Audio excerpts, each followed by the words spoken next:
collapse those into 2 essential action items. But just please remember that we will be going through the board roster and doing a roll call for each of those. There are some circle-shaped icons on the bottom of your screen. One for muting your speakers that looks like a microphone, and I would encourage members, if you're not speaking, to please mute yourselves. And one for turning off your camera, but again, please do keep your camera on for the duration of the meeting. Members of the public, please keep your platform on mute.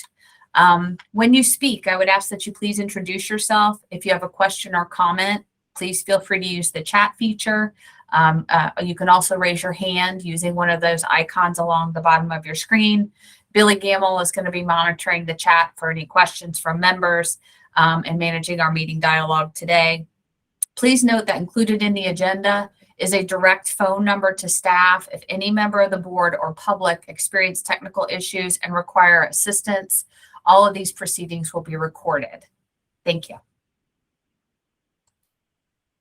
Thank you, Sarah. Well, before we move to the public comment section, I would like to give an introduction and a warm welcome to 2 of our newest members of the GO Virginia State Board. First of all, Mr. Ken Johnson, and secondly, Mr. John Peterson. Ken Johnson is the CEO of JMI, a marketing and communications firm based in Richmond. The firm specializes in a variety of strategic and creative services, including brand development and customized communication solutions. Mr. Johnson has nearly 30 years of experience representing both large and small businesses. JMI currently provides marketing and strategic counsel to many area corporations and agencies, including some that you will be familiar with: Dominion Energy, VCU Health, AECom, and Robbins Foundation. Mr. Johnson also manages JMI's Diversity and Inclusion Division that has supported more than $350 million of minority business engagement across the state of Virginia. We are so pleased to have you join us. Thank you for being here. I know we said hello just a few minutes ago. Kim, would you like to say anything to the group?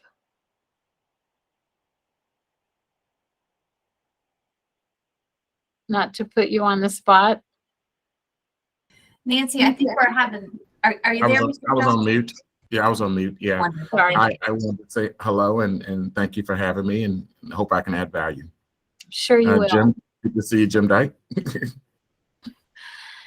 And then John Peterson is the CEO of Peterson Companies, one of the larger privately held real estate companies in the Washington, D.C., Northern Virginia area.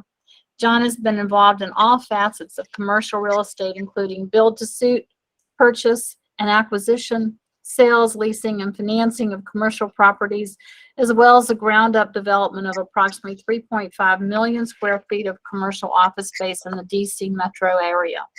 John may be a little bit late, but I know you will all give him a warm welcome when he joins us. So Cody, at this time, will you please conduct roll call? Yes, ma'am. Miss Nancy Here. Delegate Terry Alston. I'm here. Senator George Barker. Present. Secretary Stephen Cummings. Here. Mr. Ben Davenport. Mr. Jim Dyke. Here. Mr. Haywood Fralin. Here. Ms. Leah Framal. Here. Mr. Todd Gilbert. Here. Ms. Janet Howell.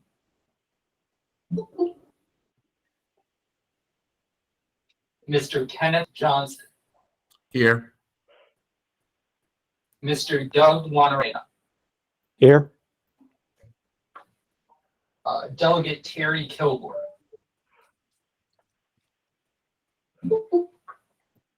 Mr. John King. Here. Delegate Barry Knight. Here. Secretary Karen Merrick. Here. Mr. John Peterson, Senator Frank Ruff, Here. Mr. Todd Stottlemyre, Here. Ms. Pia Chigiani, Here. Ms. Marilyn West, Here. and Mr. W. Nguyen. Here. Madam Chair, you do have a quorum.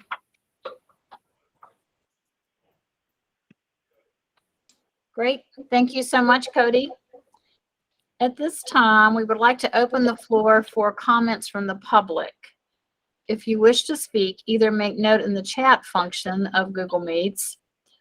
Members of the public will be recognized to speak on a first come, first served basis.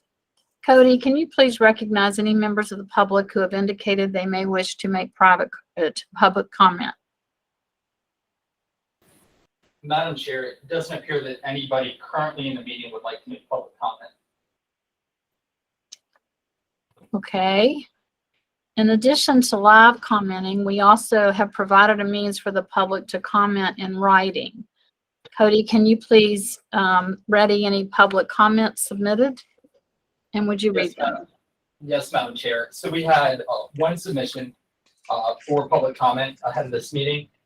This public comment comes from the leadership of IALR, and their comments are as follows. The IALR GoTech team has spent significant time and effort supporting requests from across the Commonwealth to expand the GoTech program. There is energy and momentum from multiple regions to implement the GoTech model and increase the number of students exposed to careers in the targeted industry sectors.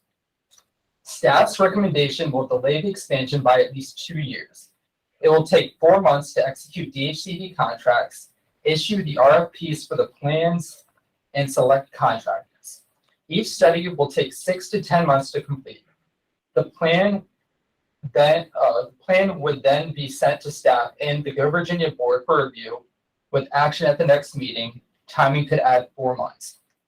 In order for new K-12 schools to implement the GoTech initiative, they would need to know if training resources will be in place no later than January of the current academic year, in order to add or integrate the course options in time for the course selection process, which starts in February for the next academic year. The request targets implementation in the 2023-2024 school year. The staff recommendation will delay implementation until 2025-2026. The proposed validation phase, with funding to only support the enterprise plan and the third-party evaluation, may jeopardize GoTech's potential impact. The in-region coordinating entities are ready to devote space to the GoTech training labs.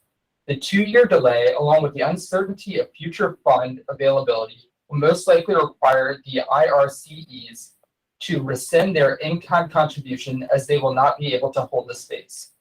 The participating K-12 divisions represent rural and urban centers with high rates of poverty, smaller tax bases, and or localities experiencing higher fiscal stress. While they are willing to commit matching funds, both cash and in kind, to support their GoTech participation, extramural funds are critical for initial implementation. There was no communication from DHCD staff with ILR to discuss the impact of the phased approach. Without support for the proposed positions, especially the training coordinators in each region, there is no capacity to support the expanded number of K-12 divisions with teacher training and technical support.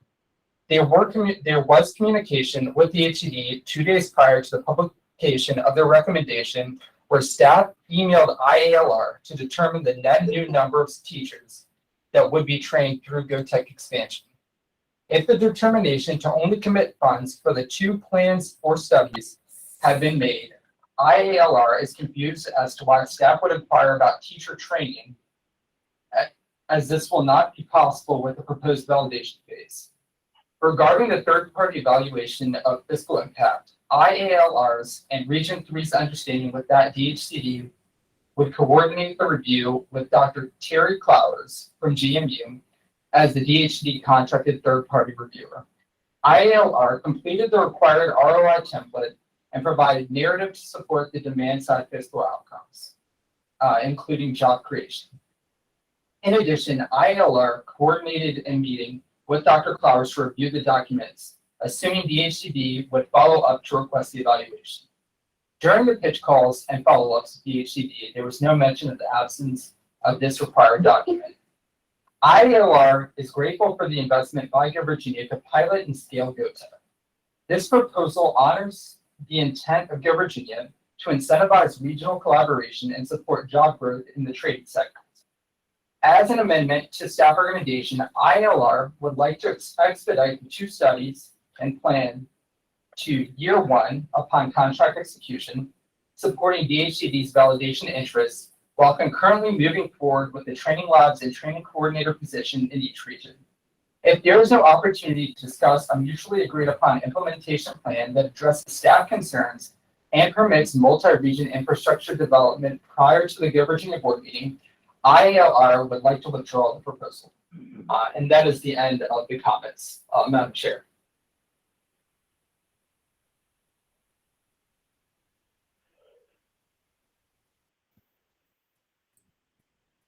You're on mute, Nancy. Yes, I know. Sorry. We will get to this project in a few minutes, and we appreciate the, very thoughtful response from the ILRA. So we will move on to our agenda. We have 4 items included in today's consent agenda, trying to move us along, details of which were provided in your board packet. Before we move forward with acting on the consent agenda, I want to share with you a proclamation, because one of our members has retired off the board, and that's Joe Wilson.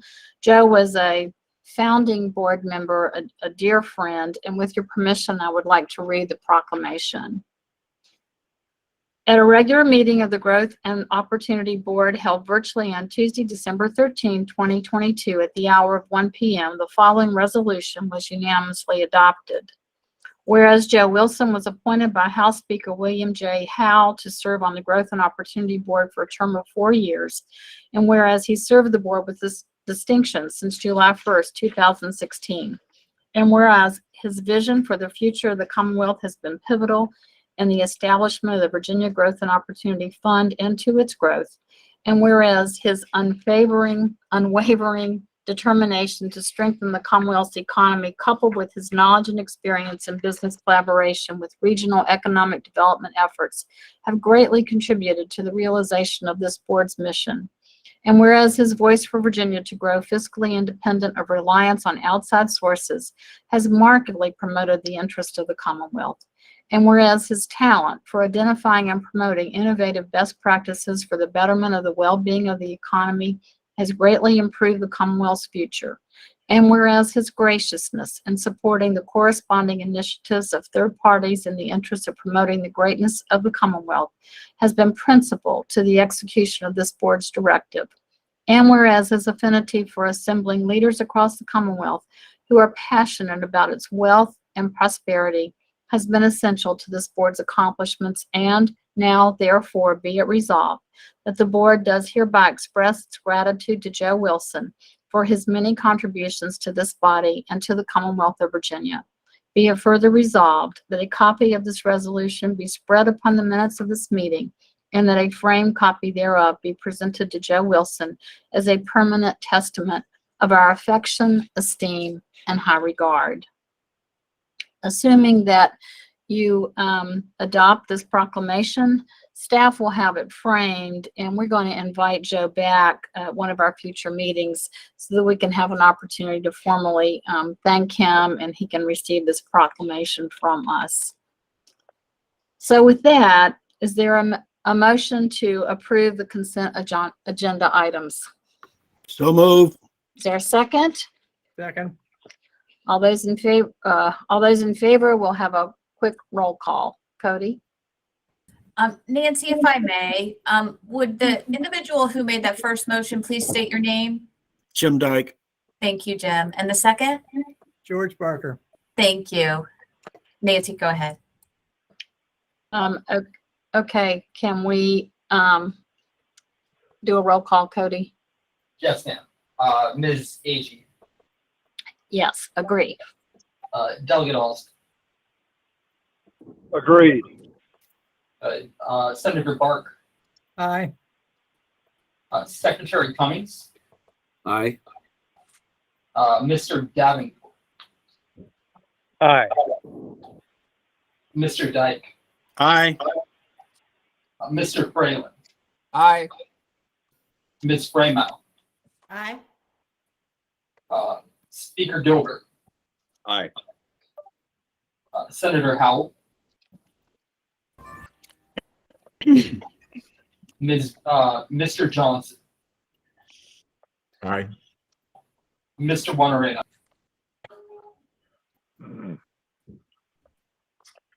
Mr. Wanarena. Hi, can you hear me? Yes, sir, I can. Thank you. Delegate Kilgore, Mr. King, Aye. Delegate Knight, Aye. Secretary Merrick, Aye. Mr. Peterson, Senator Rupp, Aye. Mr. Stottlemyre, Aye. Ms. Trigiani, Aye. Ms. West, Aye. and Mr. Wynn. Aye. Madam Chair, the motion passes. Thank you, Cody. I know that roll call thing's tiresome to everyone. We did go through the agenda and actually reduce the number of roll calls significantly, but I appreciate your tolerance with that. It does help us to have a virtual meeting. So let's move into the meat of the meeting and ask Sarah to introduce the applications that are before the board today. Sarah?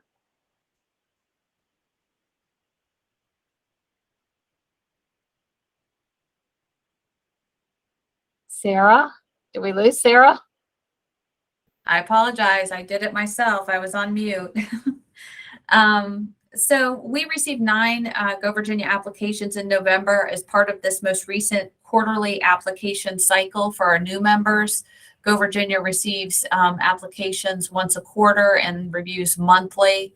Planning grants, or what we call enhanced capacity building grants, to more quickly deploy funds. Those can be administratively approved by DHCD.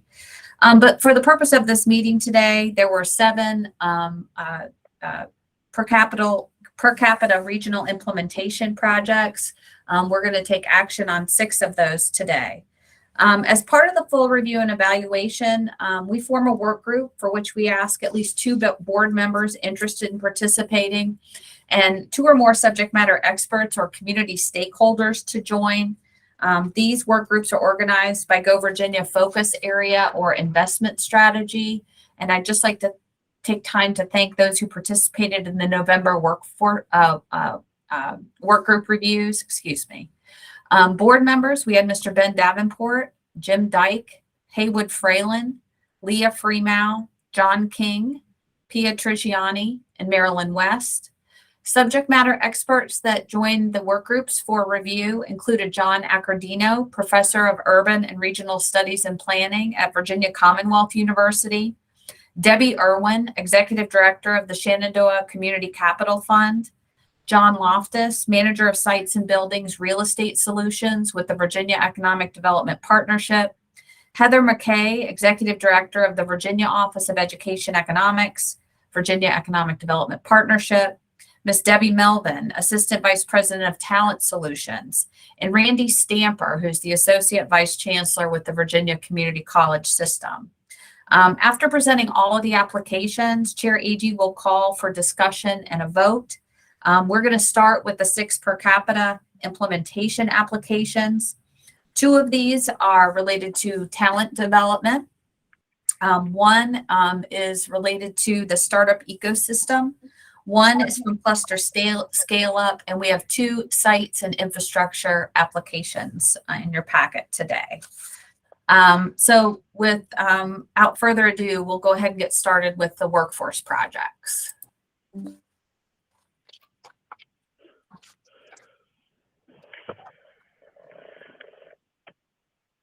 Okay. The first project in front of you today is a project from Go Virginia Region 2 called BTEC, Expanding Welding Training and Capacity and Jobs in the Roanoke Valley. The participating localities are Botetourt County and Craig County, and this, as I mentioned, is in the workforce development category.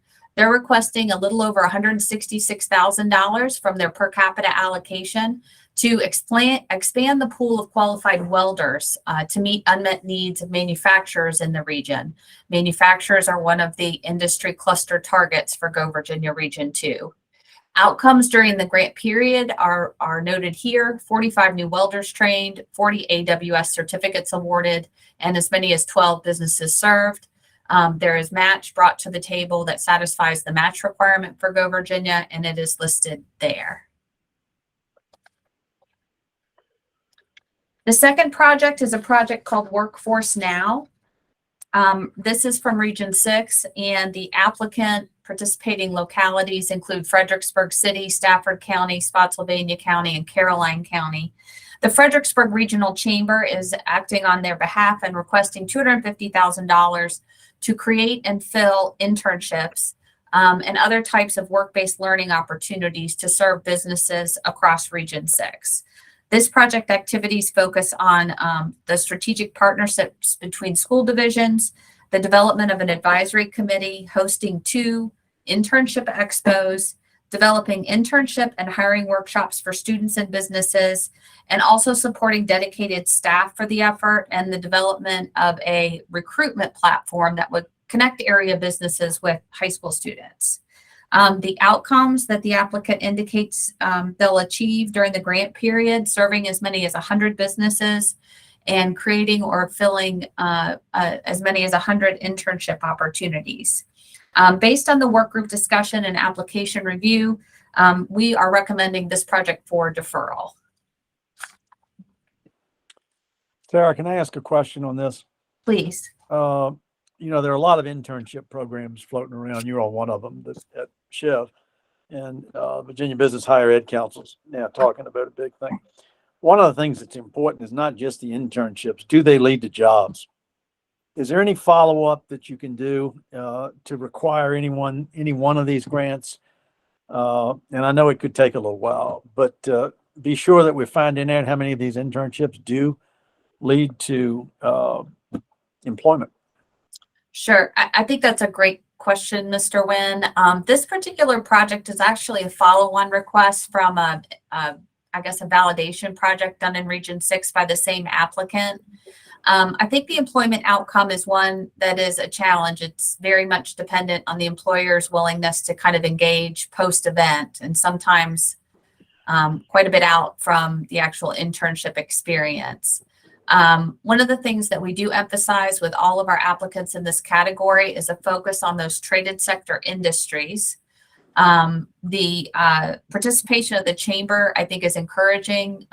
They've certainly got credibility and a membership base to draw that type of information and data from. So we could certainly take that recommendation, and as we go back and work with the applicant, ask them to perhaps put some focus on tracking those students into employment. Well, the other, and I still live, the other thing to talk about, and I don't want to belabor this, we've been having some conversations with the state about clusters and ramping up clusters, and particularly ramping up employment within clusters, the highest priority clusters really across the state, but in the regions. And one of the proposals is that if business is not interested, you shouldn't do it. And how do you assess if they're interested or not? If they're willing to put some skin in the game. In other words, we ought to incentivize businesses, clusters that are interested in this subject to follow through and do what we're just talking about. If we do get into the cluster work, whether it's in a region or really across regions, you got to have some full-time staff that are doing that. So I don't know exactly how we intend to do all this, but there are a lot of these conversations going on. I see Karen nodding her head there. Just a lot of conversations like this going on that we really need to wrestle to the ground and have a point of view policy-wise and process-wise that we think ought to be imposed across the state. So this has been deferred. I would just suggest that we give some thought to that. And so when this or any others like this come back, we can move it on an expedited basis and with confidence. Thank you. I will just also note, and this is in the board summary, this project does have an intersect with the SHEV, the Regional Internship Initiative. SHEV has extended some funds to support an internship coordinator, and that would be shared staff between that effort and then connecting, to this business association, being the chamber. So I think those are some really good points, Debbie, and maybe we can follow up later with some ideas that we could kind of bring back to the board at the March meeting. But we are certainly looking for those types of levels of engagement as well. Thank you for that.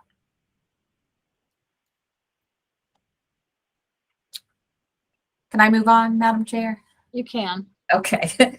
The next project is in the startup ecosystem category. We often call this kind of innovation and entrepreneurship, and it is indeed to develop a center of entrepreneurship in Region 2.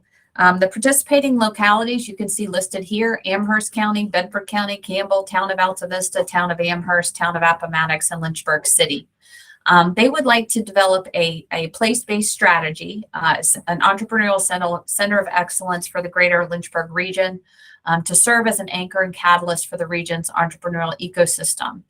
The outcomes you can see listed there. Their request is $240,000, and the match there, the majority of which is provided by the localities and also through some support from the Regional Economic Development Organization, who's recently completed a strategic plan. And I would just like to note this whole idea of developing a center of entrepreneurship was central in that organization's strategic plan. We are recommending deferral of this project for further review.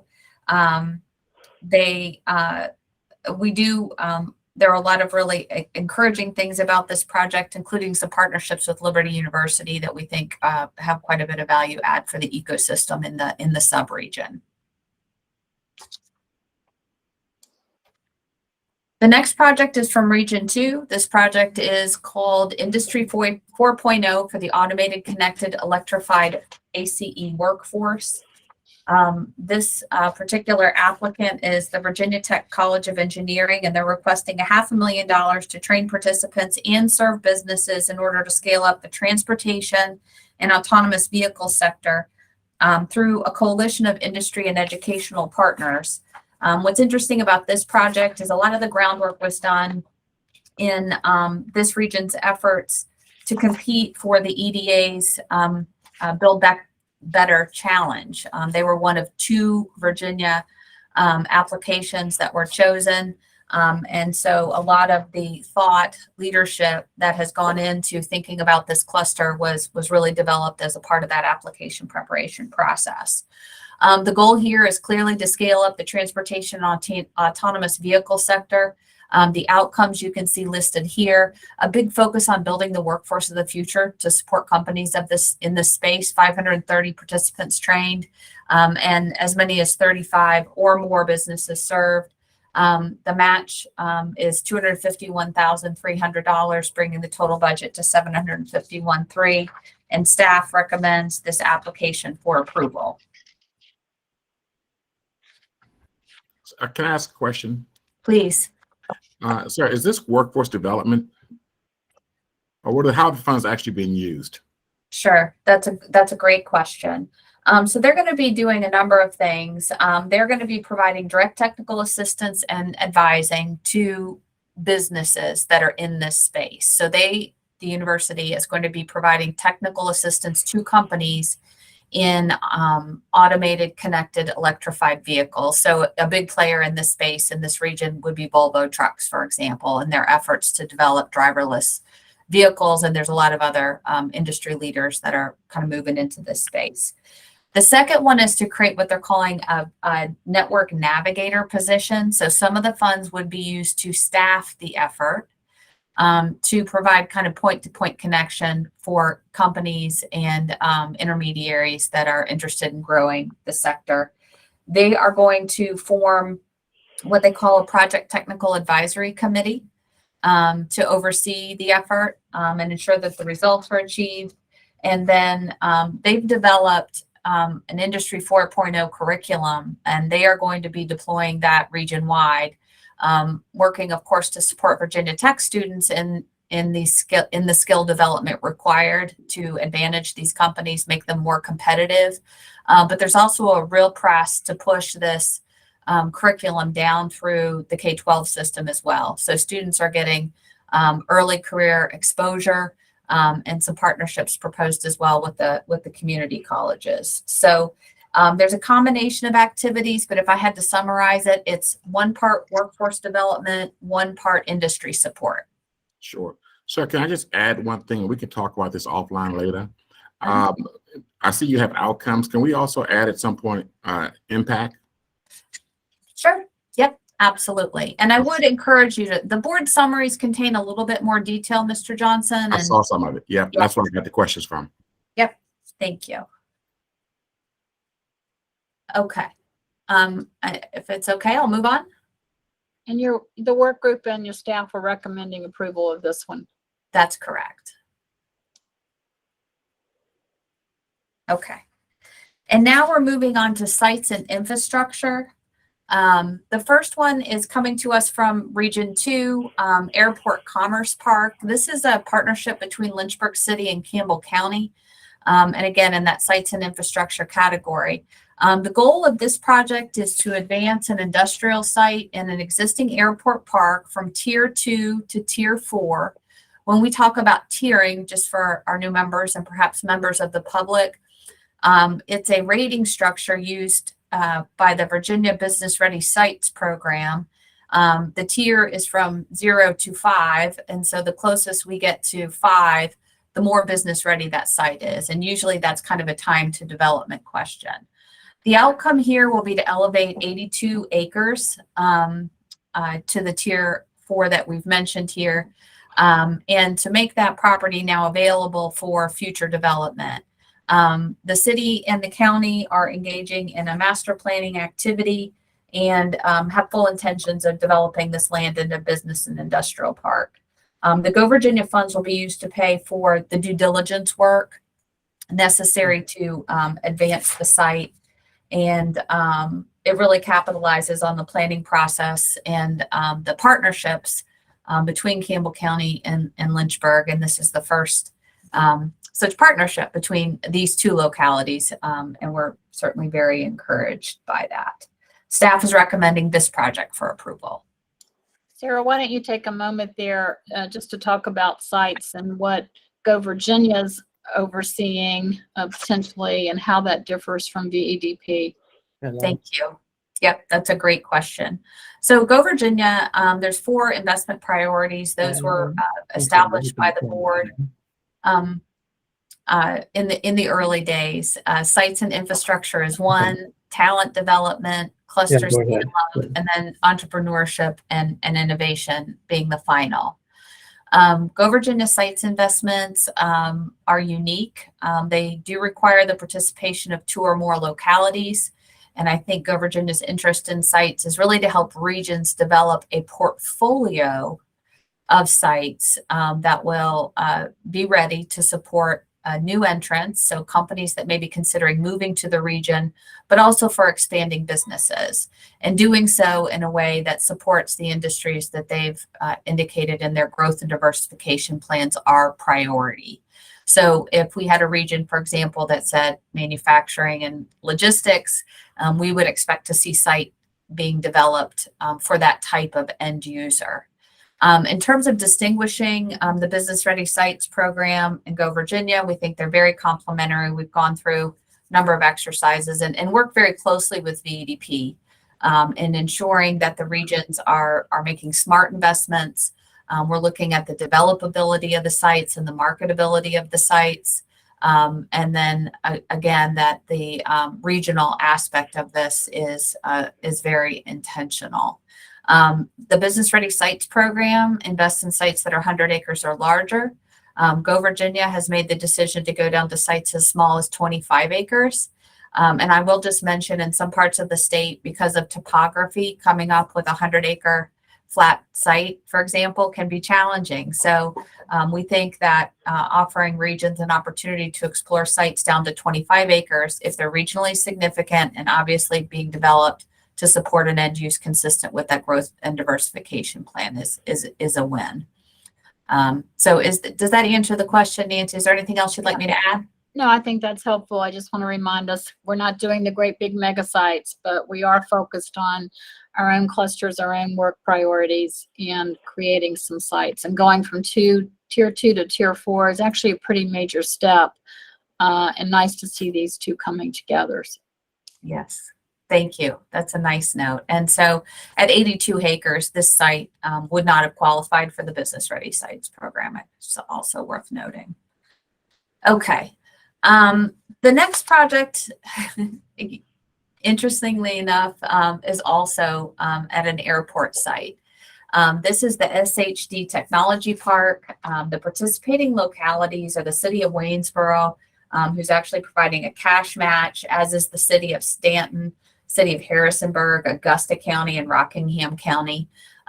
They would like to advance an industrial site within the airport park from a tier 2 to tier 4 along the Business Ready Sites program scale, specifically elevating 52 acres from tier 2 to tier 4.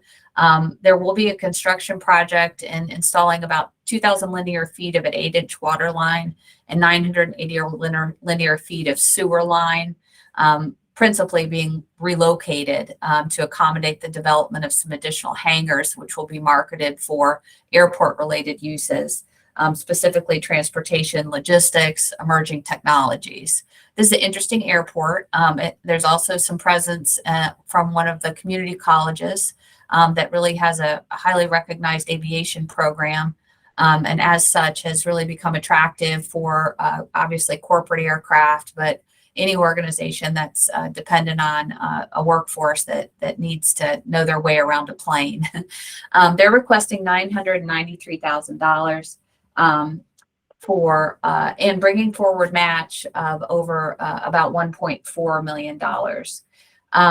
When a project advances to tier 4, there is a question, or at least I think for the property owner, an expectation of the number of jobs that the site's going to be able to support.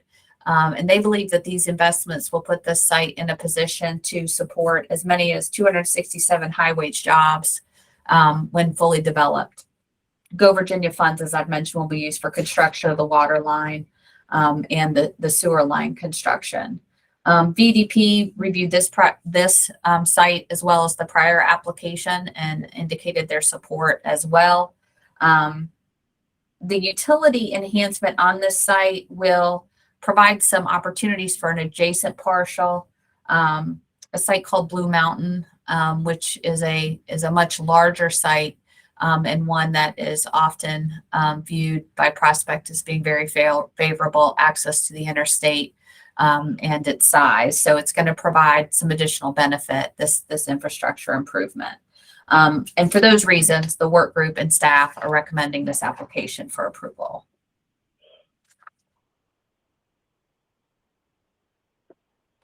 Okay. We're going to move on to the competitive application. For members who are new and for members of the public, the Go Virginia Fund is divided into 3 sub-funds, if you will. One portion is used to support the regional administration of Go Virginia, the Go Virginia Regional Council's project development, post-award grant monitoring and reporting. A portion of the fund is used and distributed on a per capita basis. And then there's a portion of the fund that is retained in a pool called the statewide competitive pool. And this pool is available for 2 or more regions who want to partner together on an initiative.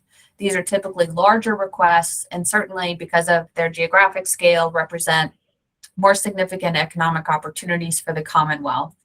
The application I'm presenting to you today is called GoTech Virginia 2025. This involves regions 1, and that is Southwest Virginia, region 3, which is Southside Virginia, region 4, which is an area that goes from Richmond all the way down to the North Carolina border, and region 5, which we would also know as the Hampton Roads region. The participating localities are indicated here. Please note that we do oftentimes receive not just letters of commitment, which for us indicate a cash or in-kind participation in the project, but sometimes letters of support. And just for space reasons, we typically list the localities who are participating in, we think, a meaningful and substantive way. So my apologies if there were any letters of support from localities not listed here. This is the investment strategy workforce development, and they're requesting $3.47 million and bringing forward a match of $2.4 million. The goal here is, as stated, really to develop a strategic talent pipeline initiative designed to attract new companies and grow existing businesses in targeted traded sectors across multiple Go Virginia regions. But it also is going to build some critical administrative capacity with the applicant, and that is the Institute for Advanced Learning and Research located in Danville, Virginia. And they have been the point on the spear for GoTech really from the very beginning. And this is not the first GoTech, Go Virginia investment. And I can answer questions about the history there. But with the funding of this request, it'll bring the total GoTech investment statewide to just less than $10 million. The outcomes that are listed here, 3,400 new jobs, those are directly associated with successful business recruitment efforts that will result after the establishment of the training labs, obviously the training of the teacher faculty, and ultimately the training of the students in each of these regions. And we've listed the number of new teachers trained there as well. This effort is being led by Region 3. Statewide competitive application has a lead region and partnering regions. There are a number of school divisions that are participating, and I'll just let you know, we counted them up. The existing GoTech initiatives, and there is a project happening in Region 1, 3. There is one school division in Region 4 and 3 currently in Region 5 that are working on implementing or have implemented the GoTech model. Based on the letters of intent provided with this application, we think at least we would see 6 additional school divisions signing on to run the model. This infrastructure, again, is really to help IALR lead and direct the implementation of GoTech in each of the new regions in a way that's consistent with the proven GoTech model, the curriculum they've developed, and also the technology that they use, especially in the middle school labs, which have been kind of central to their approach. The products, as indicated by the applicant, will be 3 new training labs. These labs will be used to train teachers in Regions 1, 4, and 5, also to complete a third-party program evaluation and a GoTech enterprise plan. And all of those, again, were stated activities in the application. Based on the work group discussion and application review, we do recommend this project for approval. We recommend that the third-party evaluation and the enterprise plan, which, as we understand it, is kind of the sustainability strategy for GoTech, be advanced earlier than the 2024 date when they proposed in their milestones for that to be completed. They've indicated $200,000 in their budget would support the evaluation and the enterprise plan. I'm happy to answer any questions about this one as well. Sarah, this is Haywood. I want to request that we pull this from the vote when we vote on all together and talk a little more about what might be possible with this project. Noted. That's fine, Haywood. We'll pull this project. Okay. And so that brings us to a project in Region 6, and this is exciting. This is the first Talent Pathways Planning Initiative application that we've received. If you recall, at the September meeting, the state board adopted the administrative guidance or approved the administrative guidance and allotted each region up to $250,000 to really deeply study the priority industry sectors and their workforce needs, to engage employers, and to conduct the activities that you see listed here. In this case, the applicant is the Bay Area Workforce Development Board, an organization that really represents, the entire of Region 6, and they're proposing to do just what the state program guidelines suggested: develop these industry coalitions. They would like to work principally with manufacturing, which has relevance across all of Region 6. Aquaculture, which is particularly significant in the central and southern portion of Region 6. That includes the Middle Peninsula and the Northern Neck. And then also to focus their energy and attention on professional business services and I believe around information technology occupations, which has significant relevance in the northern part of Region 6, which includes Fredericksburg and Stafford County. So we have reviewed this and believe it meets the requirements. We are very encouraged by the level of local participation, commitments to serve on an advisory committee from Spotsylvania, Stafford, King George counties, and really nice letters of support from the city of Fredericksburg, King William County, and Westmoreland County. And so with that work group discussion and application review, staff recommends this project for approval.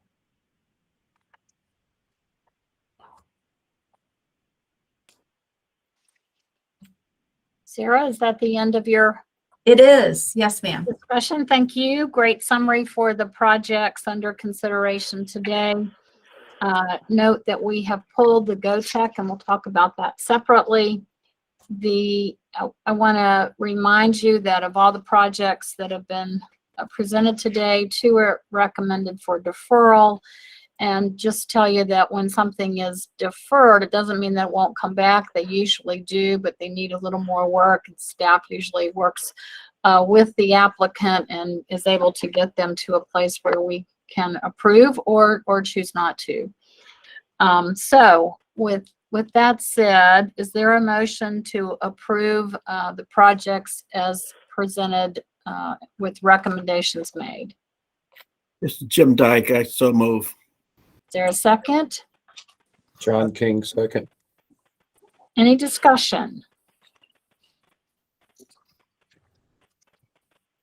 If not, Cody, can you please conduct a roll call vote? Yes, ma'am. Ms. Agee, Approve? Delegate Olson, Approved. Senator Burke, Approve.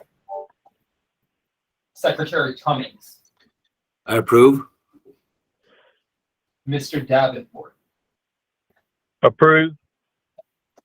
Mr. Dyke, Yes.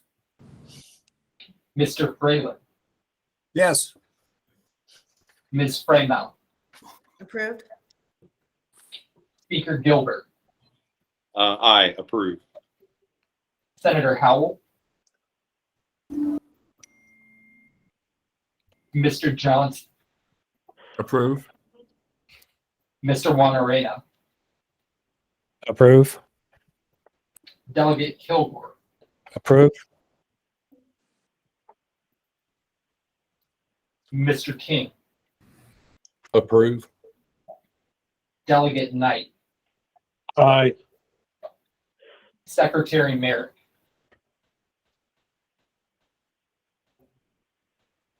Secretary Merrick, Approved.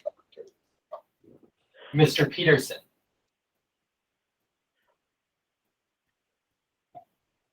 Senator Rupp, Approved.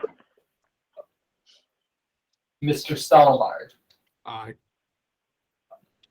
Ms. Trigiani, Aye. Ms. West,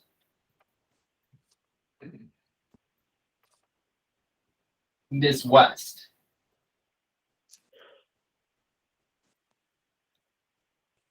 Mr. Nguyen. Aye.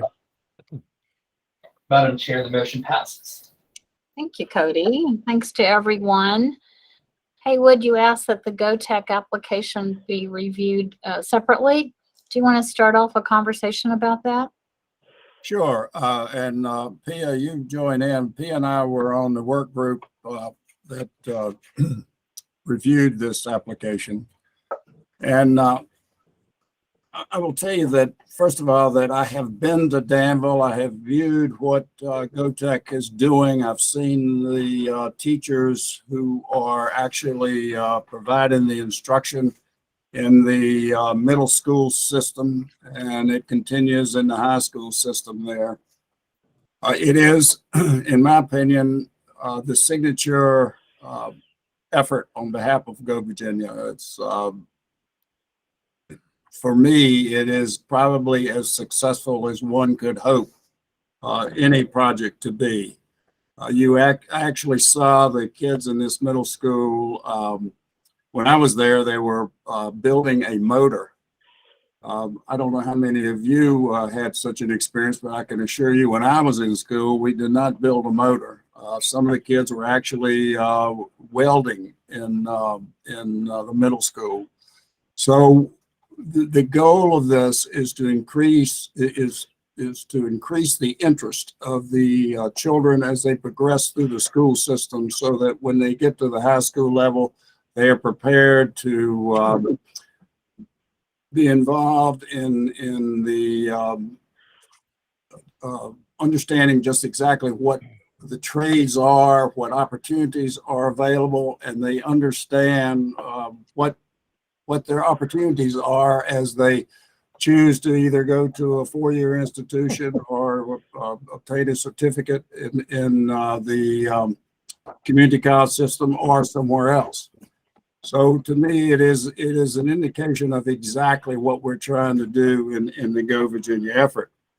And I think that is certainly, I don't want to speak for Pia, but that was discussed in the workforce effort, and it's I still feel very strongly about that. What what this request is doing or will do will be training the teachers that will be providing the instruction in the middle schools in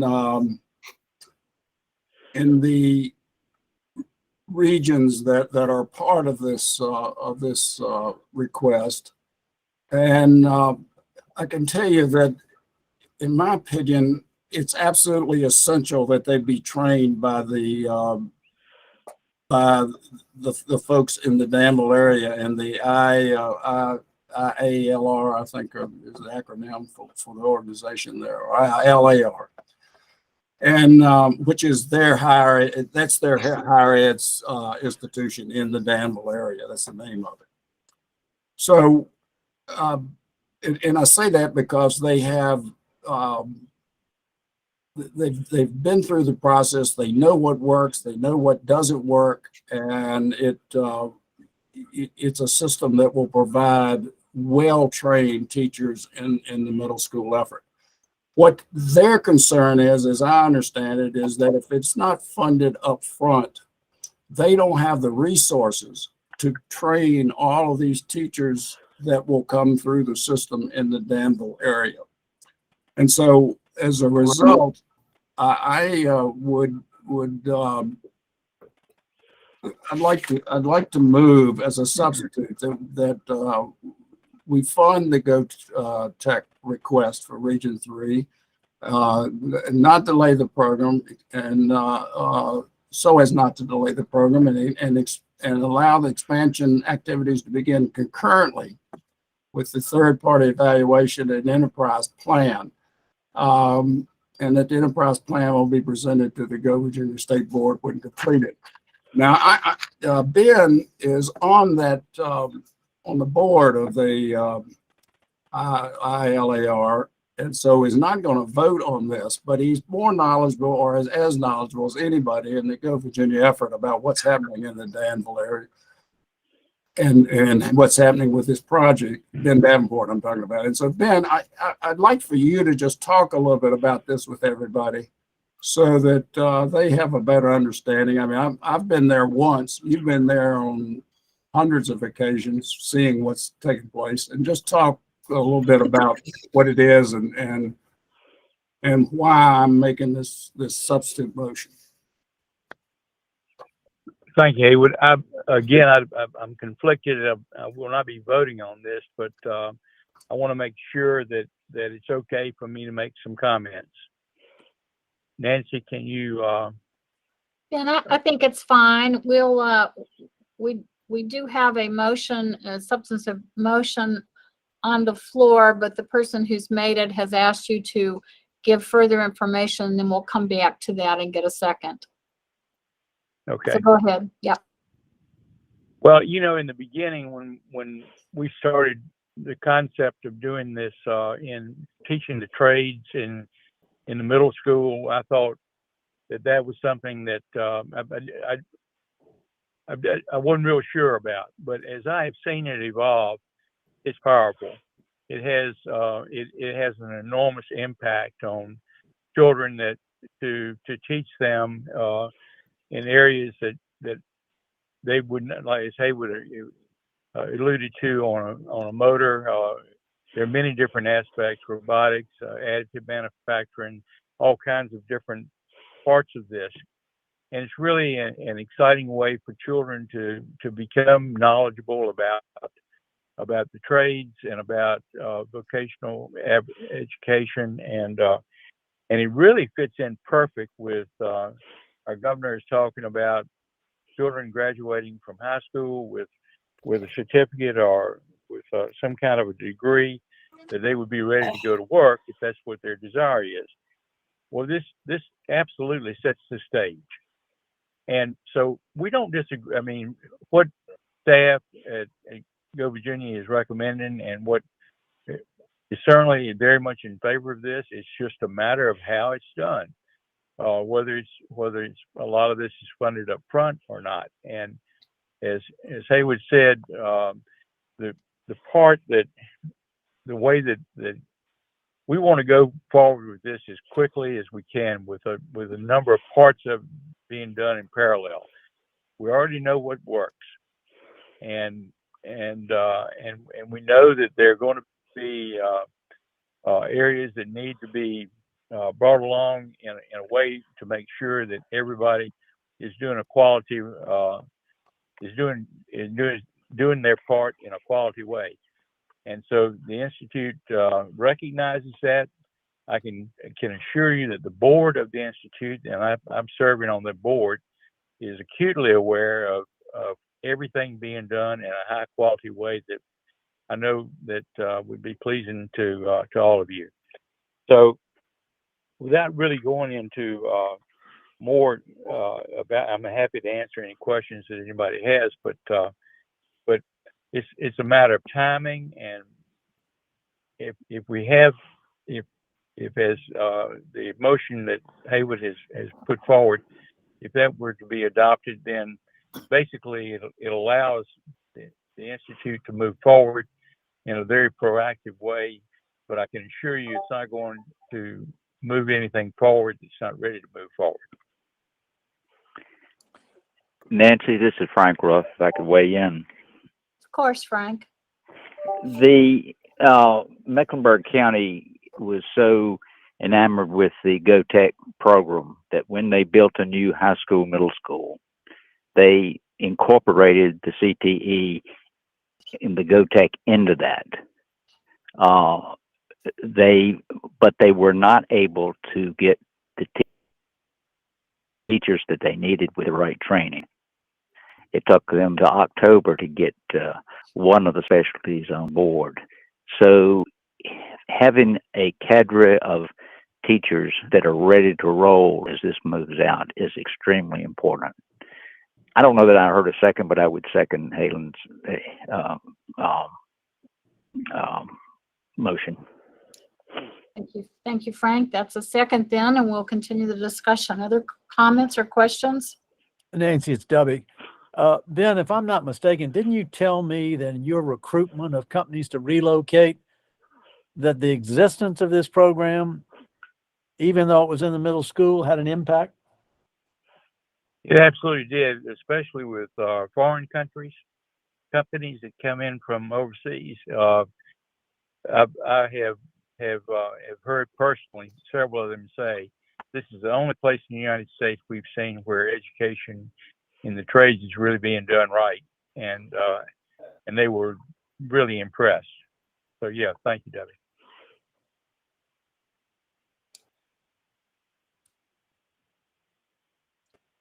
Other discussion? Let me ask one other question. This is W again. I'm all for this. I think it's sensational. Go Virginia does not give sustaining funds. What do we do to get the Department of Education to build this into their funding models around the state? And I ask this really of our legislative board members, their thoughts about that. This is Frank again. I fully believe that as employers see the value of these skills being taught in the schools, that they will put pressure on local boards to continue the funding of these positions.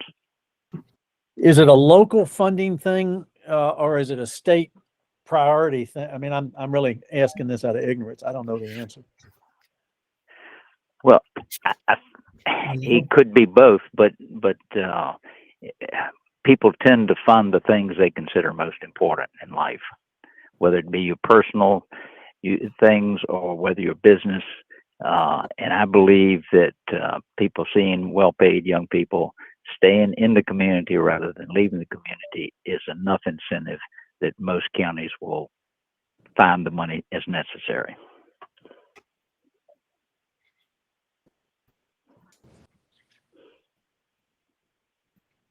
Barry, do you have your hand up? Yes, I can expand on that a little bit. I would just kind of direct everybody to pay attention on Thursday when the governor opens up his budget amendments, which are proposals.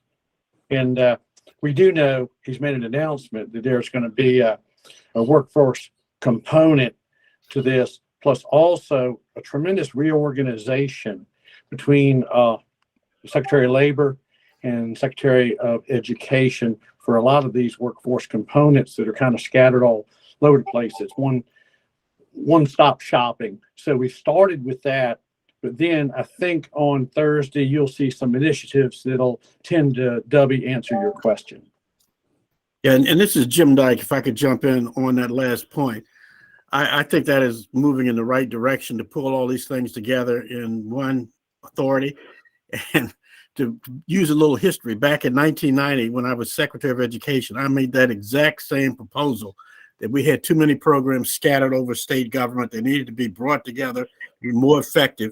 And so this is, I think, is a move in the right direction. And it also, I think, will be important for us to look at the JLARC report that just came out about dual enrollment, which I think plays a role in this as well, as far as providing an opportunity for the community colleges to work with the K-12 system and get some of those students on the right path toward certification and associate's degrees. Well, Mr. Dyke, you're exactly right. It just goes to show you that the wheels of government are kind of slow. They should have listened to you a few years ago. I'm willing to accept. Yogi Berra would say it's deja vu all over again. I was just going to say you were wise beyond your time, Jim, and finally we'll get there. Other comments? I don't want to stop the conversation. I think not one of us doesn't think that GoTech is just phenomenally successful and incredibly exciting. The staff and the work group did recommend phasing it in. So with two concerns, one was that we do an evaluation of actual jobs. So where does this lead? And secondly, sustainability. We've had a new motion or a substitute motion that's been seconded. And Haywood, if I can restate it, it's that you agree with moving forward, but doing it concurrently, not phased. Is that correct?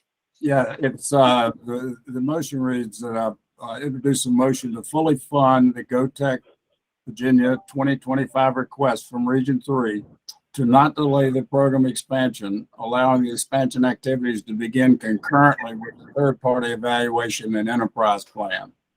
And then the evaluation enterprise plan will be presented to the Go Virginia State Board when concluded. And Senator Ruff has seconded that. Any further discussion? When do we expect that enterprise plan? Just real quick, Haywood. I'm sorry? The expectation of delivering that enterprise plan, the timing of that? That's just as soon as it's ready, and the Danville people are working on all of that. And with Sarah. Sarah, I think you said that was 24. Do I have that correct? The original time for delivery of that plan that they presented was in 2024, but I believe that the narrative says that those projects can get done in a period of 6 to 12 months. And I would just refer you back to the statement that was read this morning. I think that's consistent with those remarks. And we would have that expectation. Pia, did you want to say something? Thank you, Madam Chair. Yes, GoTech is an exciting initiative, and it is something, and this is consistent with what Go Virginia is all about, which is to create regional cooperation and also to scale up these great projects. I would tell you that I typically support the staff and their scrutiny of these things because I think they have the tools and the wherewithal to really dig in. I certainly appreciate the need for the immediacy of the project. I would just say that what I like about Mr. Freyland's motion is that there still will be those evaluations, because to Mr. Wynn's comment about sustainability, that has always been a question that we've asked and wanted answered on all projects that are approved by Go Virginia and funded by Go Virginia. And I think it's important that we keep our eye on what the outcomes are. That's critical. This is a significant funding request. It is, and I certainly understand and appreciate that some of this is a leap of faith and some of it is being creative and really supporting creativity. But I think we need to be very careful stewards of these funds. I draw upon Senator Norman's comments from the first days of this initiative that Mr. Wynn brought to us, and that is we need to be able to show results, and these results need to be shown. So it's not just a funding effort. We've got to see the results. So I will support the motion, but it is critical that we test the success and we monitor it and we make sure that the funds are being properly used. That's what this board is charged with doing. And I take that pretty seriously. So thank you for the opportunity to comment. Madam Chair, if I could just add on that last point, Yes, I think it's important that the accountability be in here. And I think someone else mentioned earlier, we've got to show that people actually get jobs as a result of this. And we need to keep count in order to show that we are indeed using the money wisely. So I am fully in support of what Haywood is suggesting. And Madam Chair, jobs in Virginia. Yes. So tall order here. Get the work done in middle school, and we want to see jobs, and we want to see them now. But really important conversations now. Don't want to kid about that. This is incredible work, but we, as a board, we have to get to jobs and high wage jobs. And any other comments? Are we ready for a vote? So this will bring that total up to, did you say $10 million investment, Sarah?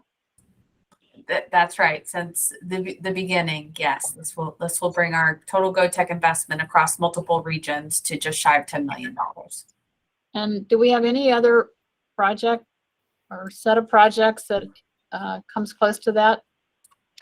Not a single initiative, Nancy, but I guess I'll kind of go back to some other comments. This is probably the most successful Go Virginia project in terms of its ability to build kind of regional coalitions around a single effort and to scale across multiple regions. And I think that's significant. There are a lot of efficiencies associated with this approach. ILR has done an exceptional job in developing the curriculum. and the learning labs. And then there's some cost efficiencies, as we discussed with the applicant. You know, when you're upfitting these labs, it's one thing to buy a single 3D printer, but when you can buy 5 at a time, there's some resulting cost efficiencies associated with that as well. So I think that really on a lot of marks here, this project is one of our most expansive geographically and certainly total dollar investment. Super. Well, I've appreciated this very rich discussion. I think we're ready for roll call. Cody? Ms. A, Yes. Delegate Alls, Yes. Senator Burke, Yes. Secretary Cummings, Yes. Mr. Davenport, Abstain. Mr. Dyke, Yes.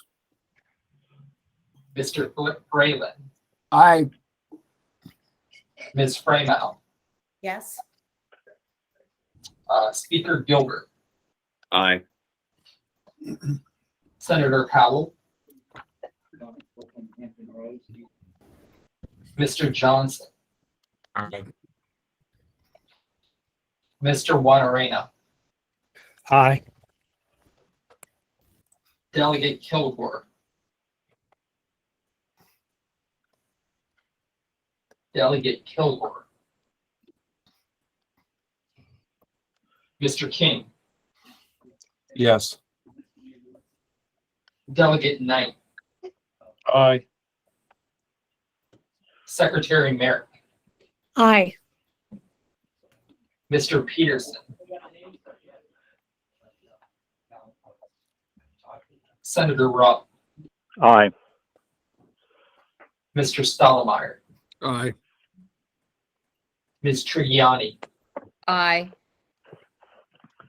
Ms. West, and Mr. Wynn. Yes. Madam Chair, that motion passes. Terrific. Thank you so much. Thanks to everyone for that great conversation. And that's a good segue. Pia's comments were to what I think is the most important part. That's maybe our annual report and did we achieve what we hoped to? Sarah, can you go through our annual report summary, please? Yes, thank you. So each year, the Go Virginia State Board is required to develop an annual report that really speaks to the actions and determinations of the board. That report has been prepared and submitted. And before anybody gets too excited, the version that's been prepared and submitted to the requesting bodies is fairly dry in its content. But I'm going to try to add a little color because I really do think you as a body should be excited about the work that you accomplished over the past year. And I'm just going to hit on some of the highlights. I think this will be particularly relevant for some of our new members, just to see an example of a year in the life of the Go Virginia.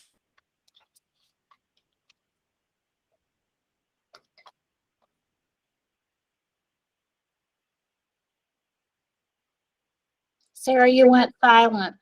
I think someone joined the meeting and kicked me off. Sorry about that, Nancy. So I just wanted to start by reminding folks that for fiscal year 22, there was a $30 million appropriation. The board in its direction and as directed by the budget divided said fund into 3 sub-funds, and they're listed here. So as I mentioned, each region gets $250,000 to support the regional implementation and support for Go Virginia.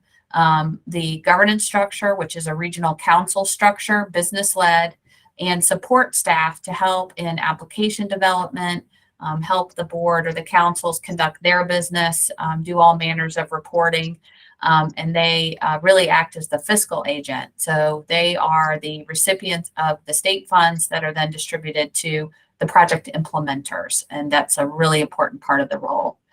And then we've got the per capita fund. And those resources are divided on a population basis. The Weldon Cooper Center prepares our population estimates, and you can see the distribution. So our most populated region, which is Region 7, that's Northern Virginia, receives just shy of $5 million. No region receives less than $1 million. And that is a floor that was created by the Go Virginia State Board in the early days. And they do that by pulling some resources from the statewide pool just to create a little equity and access for our more rural parts of the state. And that leaves $10.2 million for statewide competitive projects. That's a discretionary pool. And you've seen an application today, which is an example of 2 or more regions coming together around an extraordinary economic opportunity.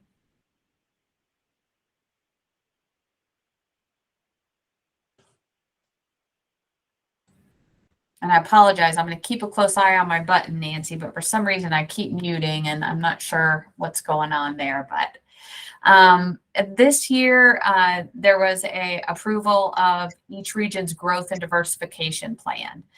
Each region is tasked to develop a list of the industries that they think are most strategically important to their future economically.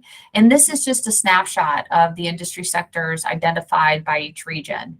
I only share it because I think it's interesting to see regions who have shared interests. For example, manufacturing, which was evident in the GOTEC application, is an industry that's got relevance for most every region in the Commonwealth, with the exception of Region 7, Northern Virginia. And obviously, they've got some much larger sectors, principally in information technology, professional services, and bio and life sciences.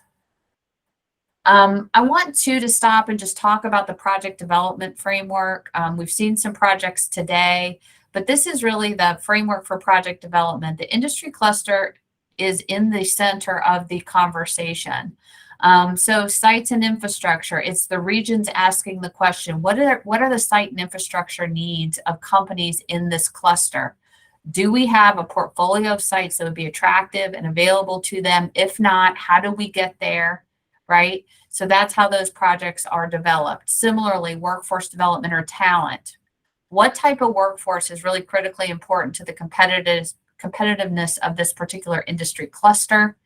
What are our assets to help develop a pool of qualified talent? If we don't have those assets in place, that could be a good regional Go Virginia project. These were the key board actions and determinations. The first, the board took action to amend Policy 9, use of Go Virginia funds for site development. And if you remember, that just gave DHCD some authority to make some small technical revisions post-award. For example, if a multi-site application was presented that was drawn down during the project period, we could make some adjustments in the sites as long as they met the program criteria. This was a big year as well for the board retreat. I'd just like to thank everyone for participating in that event. It was a combination of, for me, kind of welcome home. If you remember, it's kind of one of our first post-pandemic gathering of the tribes, if you will. And I think really a nice opportunity to just level set around the program and talk a little bit about the future. So that occurred during this year. The regional growth and diversification plans, reviews are required every 2 years, really asking each region to reflect on their targets, the strategies, and how they're going to measure success. Those were approved. Similarly, the regional councils need to be certified. The Go Virginia State Board establishes criteria for membership, wanting to assure that there's a large table set, that businesses, employers are at the table in a meaningful way, but also other partners like workforce development, economic development, the not-for-profit community. There were some policy amendments I'll just mention briefly. One which extended the modified match for per capita applications, which is permitted by state code, and similarly to change the match requirements for statewide competitive projects to a position that's a little more advantageous to the regions. Right now, all of our projects require a 2-to-1 match, and that was a decision the board made really as part of our kind of economic recovery coming out of the pandemic, recognizing the economic distress, particularly localities were experiencing. There was a simple policy amendment for policy number 12. Our friends in Southwest and South Side will appreciate this, but there was an acknowledgement and allowance to use tobacco commission funds as match. Typically, Go Virginia projects require non-state match. Tobacco commission funds are recognized as state match, but a portion of the match requirement can be met using these resources, and that's through June 30 of next year. And then finally, and maybe most significantly, the board approved the methodology to accommodate a $27.5 million fund recapture. And that decision was made to distribute the recapture, the returning of $27.5 million to the general fund across 9 Go Virginia regions, and also impacted the statewide competitive fund.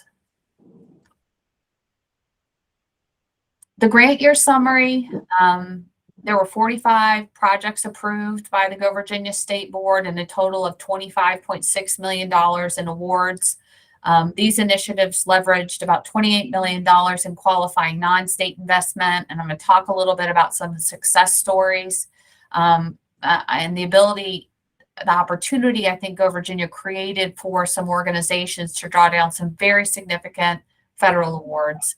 And all aligned with the priorities of the Commonwealth and the respective region. Following the year-end recapture, reported funds available for future awards on July 1 were $17.4 million. And again, that full recapture was accomplished. And those funds, that 17.4, is distributed across all of the Go Virginia regions, with the exception of Region 5 that had fully exhausted their FY21 allotment. This is just a snapshot of the awards made during fiscal year 22. And this was kind of an unusual year. You can see 43% of those awards were in site development and infrastructure. But I want to remind folks, there was a special meeting held last spring where there was a $5 million award to Mid-Atlantic Broadband to extend some middle mile broadband infrastructure across regions 3 and 4. And so of this 10.8, $5 million was that single award for broadband. Otherwise, this was a fairly typical year for sites, which is usually a much smaller portion of, I would call it, our investment portfolio. Workforce development projects at about 8.9 million, the startup ecosystem innovation 3.2, and cluster scale up. And these are projects that are designed to support existing industry or to help regions take advantage of new and emerging industry clusters. So some examples are advanced pharmaceutical manufacturing in Region 4, offshore wind in Region 5, and I think what we're going to see from Region 2 in this autonomy connected electric vehicle space is really helping to put these regions on the forefront in developing really completely new industry sectors to improve Virginia's competitiveness. I'm going to walk through real quickly each region because I know we've got members from all parts of the state. I've included a little inset map. It's not perfect, but I've also listed the participating localities. And this is really the summation of the investments in Region 1. As a matter of process, the applications have to first be approved by the regional council. Any award in excess of $100,000 needs to come in front of the Go Virginia State Board for consideration. So what you see here, with the exception of Project VEER, were all projects, I believe, that were approved by the Go Virginia State Board. Excuse me, the Make It Here project was administratively approved by DHCD. And some really groundbreaking projects here. I'll just draw a little circle around the United Way of Southwest Virginia. And they are advancing a really interesting model to help employers consider childcare as an employee benefit. None of our funds are going directly to employers, of course, but really creating an ecosystem for childcare in Southwest Virginia, where we just know there's been a big challenge in labor force participation, primarily because there's just not enough available childcare slots. So that's a project that, when I look at this portfolio for Region 1, I think is really exciting. The Pathway Park project, which was introduced or supported by the Smith County EDA, is really a wonderful example of regional collaboration and includes the formation of a RIFA, which is a Regional Industrial Facility Authority, which is the coming together of multiple localities in agreement to share in the costs of developing sites, but also the benefits if those sites are successful. So it's a model that Go Virginia has helped support now 5 times. And I think moving on number 6. And I think really a part of what Go Virginia was created to inspire. Region 2, and 3 projects, but significant. The one I'd like to talk about is the Project Eagle Plus. And this was a planning grant, or excuse me, this was an effort to scale up the life science and biotech cluster in Region 2, which is really emerging as a powerhouse and significant opportunity. Region 3 had 6 projects funded, and a number of them are very exciting. The one that I would just like to pause and draw attention to, because I really do think it's kind of that future view, is the strategy and roadmap for growing the controlled environment agriculture sector. This is the future of farming, and I think Region 3 has seized this as a significant opportunity. In fact, one of the largest indoor vertical farms is now located in Region 3. There's another one in Region 2, but really seeing Virginia kind of leading in this space and positioning itself as a great location for this type of business. I'd like to pause and just talk about a big win, and that is the Seed Innovation Hub. This was a previously funded Go Virginia project that's received significant support from USCDA. And just to, I don't want to read the screen to you here, but I want you to get a sense of the collaboration that was involved in this success story. The culmination of months of collaboration and regional strategy development between Longwood, their Office of Community and Economic Development, the Small Business Development Center, partners at GoTech Virginia Region 3, the SOVA Innovation Hub, Hampden-Sydney College, really all coming together to create a place-based strategy to support entrepreneurs, and I think really change the culture around business ownership and support systems in Region 3. And so this was a real win, a Go Virginia investment coupled with local investments that helped draw down some significant federal resources. Region 4, and you can see that includes really Richmond all the way down to the North Carolina border. There were 6 projects that were funded. I will just note, you'll see 2, pharmaceutical manufacturing all over the place. And that was a big story for Region 4 during this last fiscal year. The big win I'd like to mention is seeded by a series of Go Virginia investments, including a planning grant at the very beginning. The Alliance for Building Better Medicine, which is the organization that emerged, was awarded $53 million as a winner in the National Build Back Better Regional Challenge. This is, I think, another of Go Virginia's success stories, really catalyzing collaboration. And I've spoke to many of the principals involved here, and they have all expressed that really without the insistence, I would say, of Go Virginia to bring partners together, they would not have been successful in winning this particular award. Just the return on this series of Go Virginia investments relative to the additional fund draw, I think is something everybody should be proud of. Region 5 had 5 projects approved, and the one I want to just draw your attention to, I don't think it's been discussed much, but one I think has a lot of potential for the future, is the Hampton Roads Regional Energy Master Plan. This is a collaboration between Hampton Roads and Southwest Virginia. Hampton Roads really recognizing that perhaps they don't have the capacity to produce the energy that they're going to need to support their community and the economy. And looking for some very active ways to partner with Southwest Virginia to see if they may leverage some of that expertise, capacity, experience producing energy to advantage the Hampton Roads region, and also to talk about supply chains. So this is a region to region effort, right? Hampton Roads, Southwest Virginia. And I think another thing that Go Virginia has inspired is figuring out ways to connect our rural parts of the state with some of the more urbanized areas in ways that are mutually beneficial. And there were 3 additional projects that were funded in Region 5. I couldn't fit them all on one page.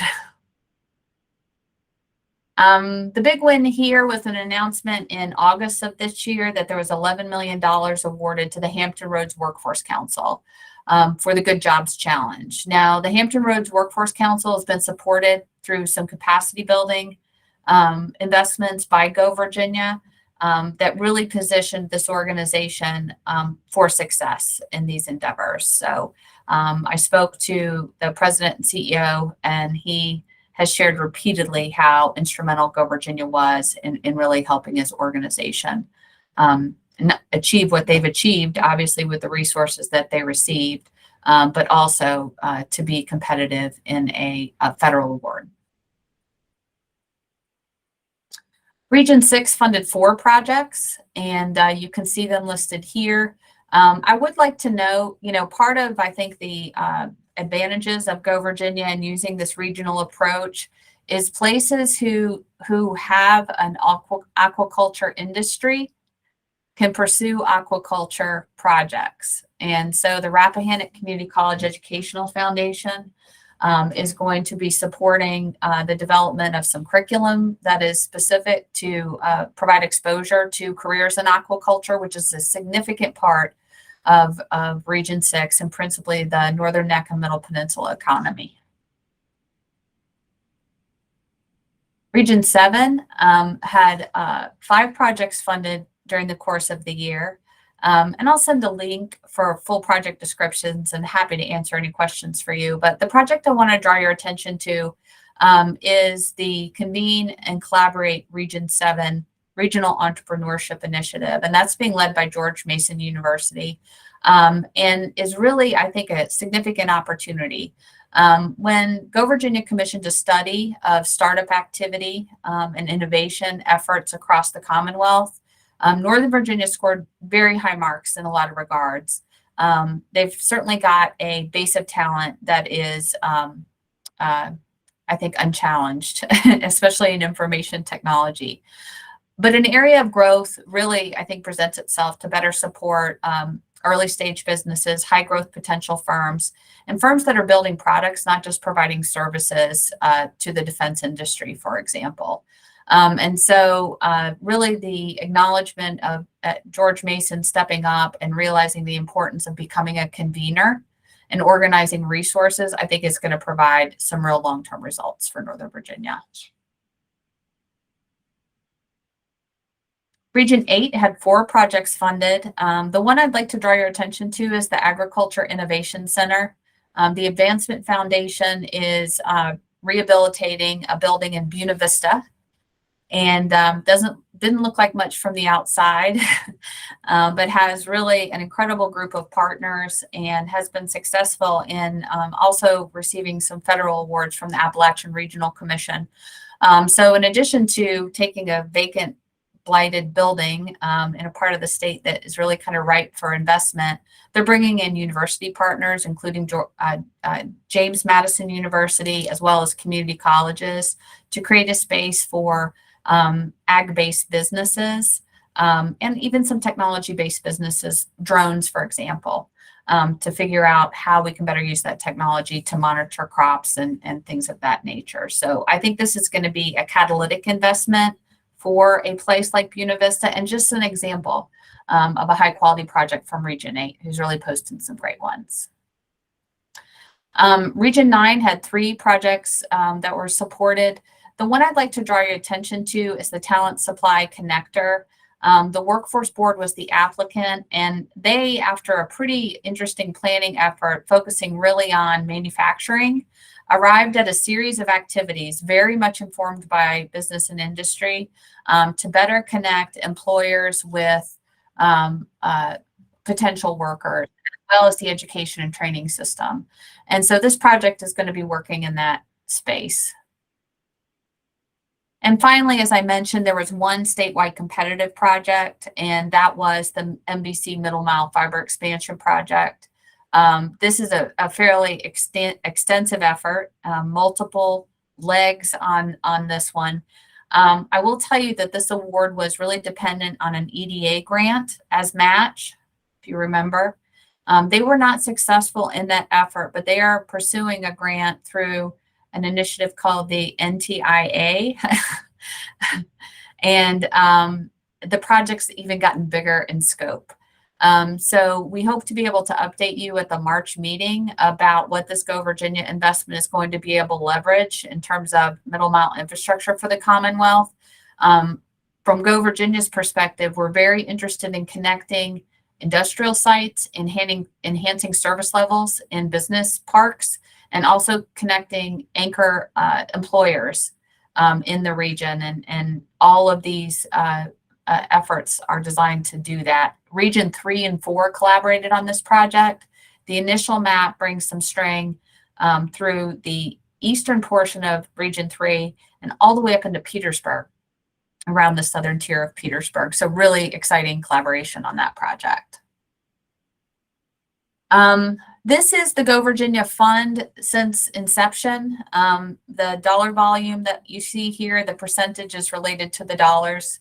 Right now, about 43% of the total portfolio is in workforce development, 23% in site development and infrastructure. Keep in mind, there's about $5.1 million that is in middle mile broadband. So if you think about site development in its purest sense, that number's closer to 17%. Startup ecosystem is at about 16 and cluster scale up at 18%. And that's where we stood at the end of the fiscal year on June 30. In terms of resource utilization, and I know that's something everyone's always thinking about, I wanted to give you a sense of the trend here. So in 2018, the first year the program was running, there were about $7 million, about $6 million in awards. 2019, certainly more, 2020. And then you can see in 2021 and 2022, the percent utilization of our annual appropriation is quite high. And I will just note, if I map the trend on the average grant size, the projects are getting bigger, which I think is a sign of the maturity of Go Virginia.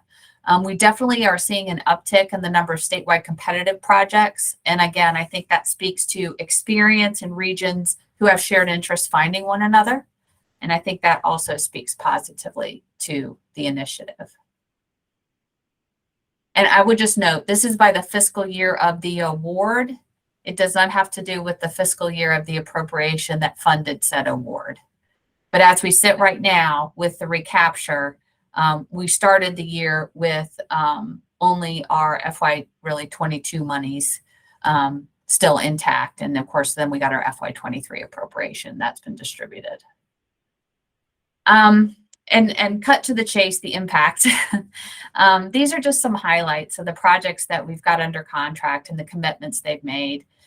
200 plus unique project collaborators, and that includes over 150 units of local government, including school divisions, planning district commissions, and the like. Those projects have pledged to create 26,000 new jobs, train 13,000 students in high demand fields. You can see here, create 2,700 new work-based learning opportunities, including internships and apprenticeships, 3,600 workforce credentials. And I want to remind folks that we only track outcomes during the contract period. The majority of these investments are designed to be enduring, which means we're trying to add capacity to the system. So we would expect to see continued outcomes. And maybe, Mr. Johnson, to your point, ongoing impact, right? Recurring impact from these investments, even after the grant period is over. And again, you guys can read the slide. 14,000 existing businesses served, 800 new businesses created in these traded sector industries, and advancing 10,000 acres for future economic development opportunities. Sarah, to your point, if you go back to the previous slide. Yes, sir. It looks as though you spent somewhere in the neighborhood of $1,600 per person on 26,000 new jobs, which I think is pretty good. Thank you, sir, for running that math for us. I do appreciate it. Yeah. So this is just a snapshot. We have basically a set of performance measures or outcomes for each of our investment priorities. And so I've just pulled together the ones I feel like this audience would be most interested in. But some are nuanced depending on the project. And as you've seen today, all these projects are very different. Sarah, thank you. You know, anybody who thinks, I think you started this off by saying it could be quite dry, who thinks the impact that we've made across the state is dry is wrong. This is, it's so much fun to see the maturation of Go Virginia. Some of us can remember when this was simply a nugget in Debbie Wynn's head. And I don't know what else is up there, Debbie, but what an amazing impact that we've made. And I just did some quick math, and if you talk about just those 2 federal awards, that's $80 million brought into the state that we wouldn't otherwise have. So huge impact. Thanks for going through that annual report. Any other questions or comments? Madam Chair, I just, first of all, it was a golden nugget in Debbie Wynn's head. I'll note that, but just want to also just thank Sarah, not only for going through this, but the entire staff for all the work that they do behind the scenes. And going back to that last conversation about GoTech, the fact that they had a somewhat different point of view, that's good. It pushes us. And I appreciate that very much, as I know you do. So I just want to make that very clear on the record that we really appreciate what Sarah and her team do. Thank you, Todd. We do have a few informational items just to talk about before we close. Sarah, do you want to go through those quickly? Very quickly. You're going to see in your packet a board summary for one project that we approved administratively called Pathways to Success. You are also going to see a link to a summary of all the Go Virginia funded projects, and a little bit more than you saw on the slides here today, a description of those projects, the match that was committed for each, and when those awards were made. And then we do have updates on 2 projects. Accelerate 2020, which was a Region 7 project approved using the Economic Resilience and Recovery Funds at $100,000. And Deering Ford, which was a sites investment project. Both of those projects, we've received notification from the regional councils are canceled. I will tell you, no funds were extended for either effort, and the resources will go back from the pool they came from.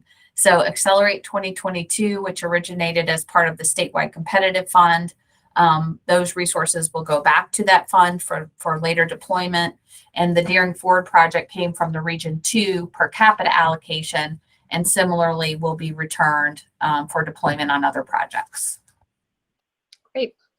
Thank you so much. I like Todd, want to thank the staff, especially Sarah, her leadership, and, you know, although we meet about 4 times a year, usually, there's a tremendous amount of work that goes on behind the scenes, including the work groups. So those of you who have participated in the work groups, thank you for doing that. I hope all of you will get that opportunity going forward.